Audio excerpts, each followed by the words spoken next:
बिस्मिल्लाहिर्रहमानिर्रहीम। अस्सलाम वालेकुम। जस्टिस मुशीर आलम साहब रिटायर हो गए हैं और उनकी रिटायरमेंट के साथ जो बड़ी डेवलपमेंट है वो ये है कि जस्टिस काजी फ़ाइज़ ईसा साहब सुप्रीम जुडिशल कौंसिल के मेंबर बन गए हैं। सुप्रीम जुडिशल कौंसिल जो कि पाकिस्तान में जजेस के एहतसाब का वाहिद फोरम है, इसके अलावा कोई फोरम नहीं है जहाँ पर जजेस को अकाउंटेबल किया जाए, उनका एहतसाब किया जाए। उस फोरम के मेंबर बन गए हैं और वो जस्टिस काजी फ़ाइज़ ईसा अब सुप्रीम कोर्ट के जजेस के खिलाफ अगर कोई शिकायत आती है या हाई कोर्ट के जजेस के खिलाफ अगर कोई करप्शन, आमदनी से ज़्यादा असासों या कोई भी केस आता है तो वो जस्टिस काजी फ़ाइज़ ईसा उस केस को सुनने वाले 3 सुप्रीम कोर्ट के जजेस में शामिल हो गए हैं, जो खुद जस्टिस काजी फ़ाइज़ ईसा मनी ट्रेल देने में नाकाम रहे और अभी तक तफसीली फैसला नहीं आया। जो रिव्यू में काजी फ़ाइज़ साहब के हक़ में फ़ैसला दिया गया, जो रिव्यू एक्सेप्ट किया गया और एक ऐसा फैसला मुख्तसर सुनाया गया जिसके तफसीली फैसले की पूरे पाकिस्तान को शिद्दत से इंतज़ार है, क्योंकि शॉर्ट ऑर्डर से जो परसेप्शन है, जो समझ आई है वो यही आई है कि पाकिस्तान में जजेस के एहतसाब का दरवाज़ा हमेशा के लिए बंद कर दिया गया है। उसकी रीज़न यह है कि एडमिटेड फैक्ट था।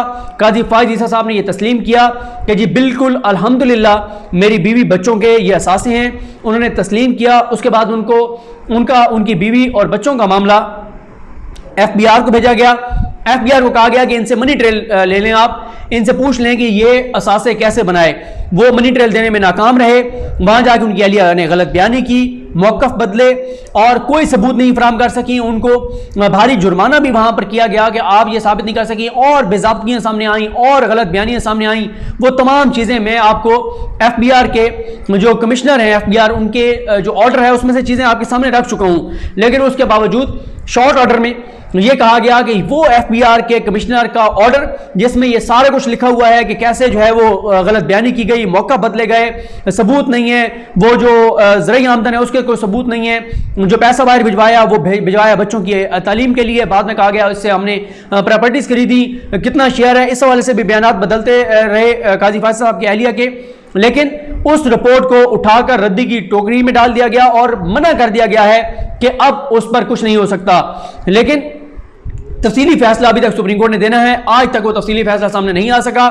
लेकिन अब काजी फ़ाइज़ ईसा साहब बैठ के दीगर जजेस के खिलाफ जो कंप्लेंट्स आएंगी, और मैं आपको ये कामरान खान साहब, मोहम्मद कामरान खान साहब, ये दुनिया न्यूज़ वाले कामरान खान साहब नहीं, एक और हमारे सीनियर हैं कामरान खान साहब, उन्होंने एक आर्टिकल लिखा था जिसका मैं आपको हवाला दे चुका हूँ कि काजी फ़ाइज़ ईसा साहब के हक में जिन जजेस ने वो फैसला दिया, जिसके बाद परसेप्शन यही है अवाम की कि अब जजेस के एहतसाब का दरवाज़ा हमेशा के लिए बंद हो गया है, कोई जजेस से नहीं पूछ सकता। तो उन्होंने कहा था कि इन्हीं जजेस में से जिन्होंने काजी फ़ाइज़ साहब के हक में फैसला दिया उनकी भी कुछ कंप्लेंट्स जो हैं वो उन्होंने अपने कॉलम में लिखा था कि मौजूद हैं सुप्रीम जुडिशल काउंसिल के पास या उनके खिलाफ कोई कंप्लेंट आ सकती है। अब अगर उन जजेस के खिलाफ कोई असासों के हवाले से कंप्लेंट आती है तो जो उन्होंने काजी फ़ाइज़ साहब के हक में फैसला दिया है वही फैसला वो उठाएंगे और अपने दिफा में इस्तेमाल करेंगे वहां पर सुप्रीम जुडिशल काउंसिल में। और अब तो ऐसे काजी साहब वहां पर आ गए, वो काजी साहब जिन्होंने खुद कोई जवाब नहीं दिया, जिन्होंने खुद मनी ट्रेल नहीं दी, जिन्होंने खुद अपना एहतसाब नहीं उन्हें दिया, वो किसी और का एहतसाब कैसे कर सकते हैं। और फिर औरिया मकबूल जान साहब ने बहुत इंपॉर्टेंट कॉलम लिखा था जिसमें औरिया मकबूल जान साहब ने यह कहा था कि इस फैसले के बाद अब कोई भी पाकिस्तान का ब्यूरोक्रेट वो अपनी बीवी को डिक्लेयर करे कि वो इंडिपेंडेंट है, वो उस पर डिपेंडेंट नहीं है, और उसके बाद वो अपनी बीवी के नाम पे अरबों रुपए की जायदादें बनाए, करोड़ों रुपए की जायदादें बनाए। जब उससे पूछा जाए कि भाई आपकी तनख्वाह है 2.5 लाख रुपए और आपकी बीवी ने 50 करोड़ की प्रॉपर्टी बना ली है, तो ये कहां से बनाई है? वो कहेगा वो इंडिपेंडेंट है, चाहे आप उससे पूछें। तो जब आप पूछ ही नहीं सकेंगे उस ब्यूरोक्रेट से उसकी बीवी की जायदादों के बारे में, तो फिर तो एहतसाब एक तरह से आपने दफन ही कर दिया ना।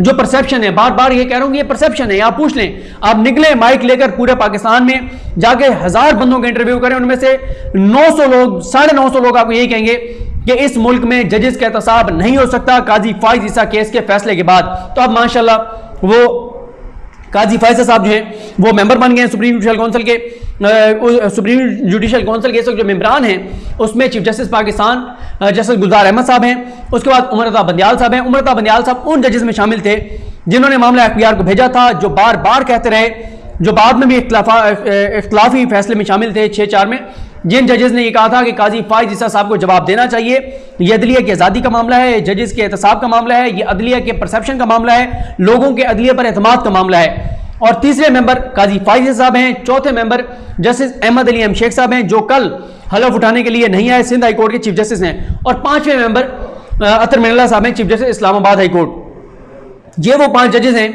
जो पूरे मुल्क की जो सुप्रीम कोर्ट हो या हाई कोर्ट्स हो उसके जजेस का एहतसाब कर सकते हैं। यहाँ पर आपको एक और चीज़ बताता चलूँ कि हमारे जो दोस्त हैं, हमारे सीनियर हैं, जिनसे सीखते हैं हम, हसनात मलिक साहब ने एक रिपोर्टर की बहुत तारीफ की थी, उसके हक में वीलॉग किया था। तो उस रिपोर्टर ने ये खबर ब्रेक की कि आप काजी फायसल साहब का मामला जब जाएगा सुप्रीम जुडिशल काउंसिल में तो खुद सामने बैठे होंगे।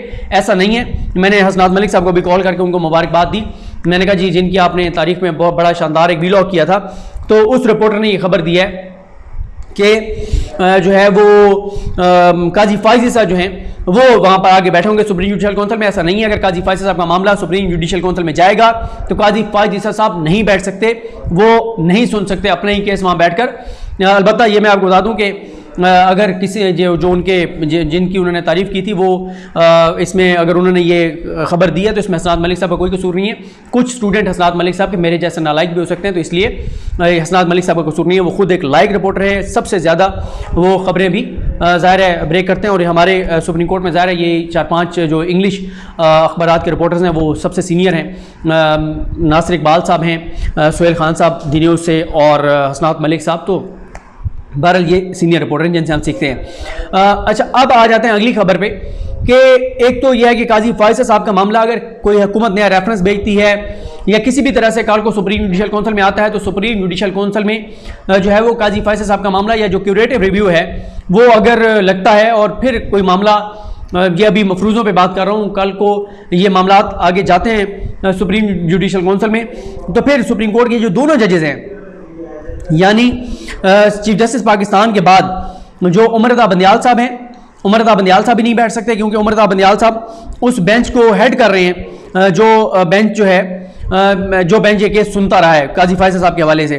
तो उमर रज़ा बंदियाल साहब अगर नहीं बैठ सकते और काजी फायसल साहब भी नहीं बैठ सकते तो फिर कौन बैठेगा?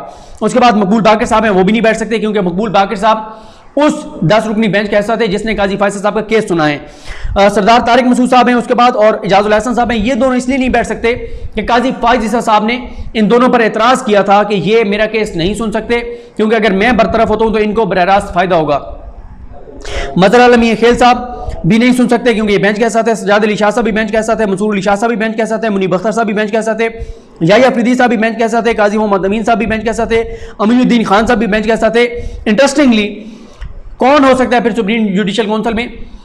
वो बैठ सकते हैं मज़ार अली अकबर नकवी साहब और जस्टिस जमाल खान मंदोखेल साहब जो अभी बलोचिस्तान हाई कोर्ट से आए हैं। ये 2 मेंबर्स हो सकते हैं सुप्रीम जुडिशल काउंसिल के। लेकिन अगर मज़ार अली अकबर नकवी साहब बैठते हैं तो इन पर भी काजी फैसले से एतराज़ कर सकते हैं क्योंकि इनको जब सुप्रीम कोर्ट से लाया जा रहा था सुप्रीम कोर्ट में उस वक्त उन्होंने एतराज़ किया था।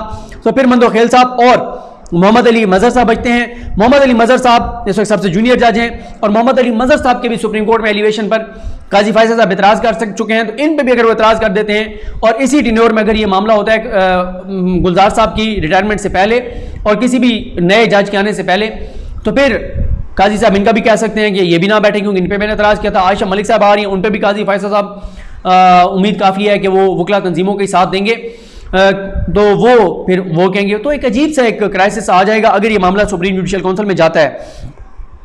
अब आ जाए जनाब अहमद अली शेख साहब, chief justice Sindh high court. उन्होंने सुप्रीम कोर्ट ने उनको जुडिशल कमीशन ने उनको उनकी जो है वो अपॉइंट किया उनको एडहॉक जज के तौर पर। उन्होंने आने से इनकार कर दिया, हलफ उठाने कल वो नहीं आए।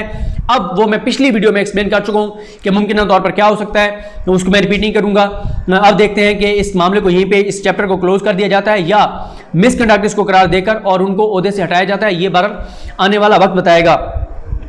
एक और जो मामला है वो यह है कि मुशीर आलम साहब जो कि कल रिटायर हुए हैं उनको फुल कोर्ट रेफरेंस जो है वो नहीं दिया गया, उनको फेयरवेल नहीं दिया गया। और उसकी वजह एक तो कोविड बताई गई है, लेकिन उससे बड़ी वजह यह है कि वकला तंजीमों ने बड़ी धमकियां लगा रखी थी कि हम ये करेंगे ये करेंगे ये करेंगे, कोई अच्छी इतलात नहीं थी।